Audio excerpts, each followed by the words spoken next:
আসসালামু আলাইকুম সুপ্রিয় দর্শক শ্রোতা, আশা করি ভালো আছেন, একই সাথে সুস্থ আছেন।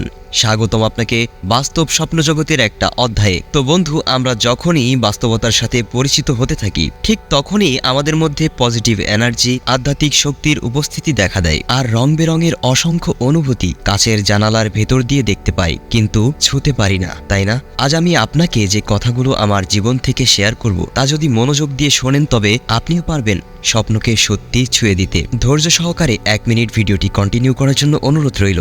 তো চলুন ঘুরে আসি স্বপ্নজগতের মহল থেকে। আপনি যদি আমার মতো একজন পুরুষ হয়ে থাকেন, তবে আপনার সাথে একাধিক জীবনের দায়িত্ব জড়িয়ে আছে, মা বাবা, ছোট ভাই, ছোট বোন কিংবা প্রিয়জন। তাহলে আপনার স্বপ্নগুলো হয়তো তাদেরকে নিয়েই। আপনি সমাজের যে কোনো অবস্থানেই থাকুন না কেন, হন না কেন আপনি মধ্যবিত্ত শ্রমজীবী অথবা নিম্নবিত্ত দিনমজুর, এতে তেমন যায় আসে না। কিন্তু আপনার প্রিয়জনদের হ্যাপিনেসের চাবি যখন আপনার হাতে, তখন আপনাকে সংগ্রাম করতেই হবে, যেমনটা কিছুটা আমি করছি।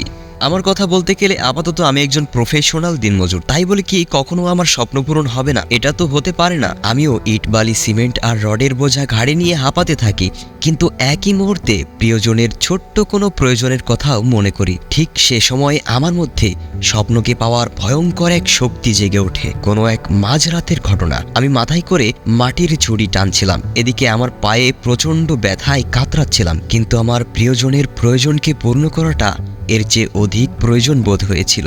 সে সময় আমার শরীরের শক্তি কমে গেলেও মনোবল একদম তাজা ছিল। আমি অবশ্যই যেদিন পারবো নিজের স্বপ্ন পূরণ করতে, ঠিক সেদিন এই ভিডিওটি প্রকাশ করব। মূল কথাটা হচ্ছে, ভাইয়া, আপনি আপনার স্বপ্ন পূরণের জন্য নিজের কপালের দোষ দিতে পারেন না। একমাত্র আপনার ইচ্ছে শক্তিই পারে স্বপ্নকে ধরে আনতে। তাই হুমড়ি খেয়ে পড়ে গেলেও হামাগুড়ি দিয়ে চলতে থাকুন, কেননা জয়ধ্বনি শুনতে হলে বিজয়ী আপনাকে হতেই হবে। সম্ভবত বিল গেটস বলেছিলেন, তুমি গরিব হয়ে জন্মেছো, এটা তোমার বাবার দোষ, কিন্তু যদি তুমি গরিব হয়ে মরো, এটা সম্পূর্ণই তোমার দোষ। সাথেই থাকুন, দেখা হচ্ছে পরবর্তী কোনো শিহরণী অনুভবে। আল্লাহ হাফেজ।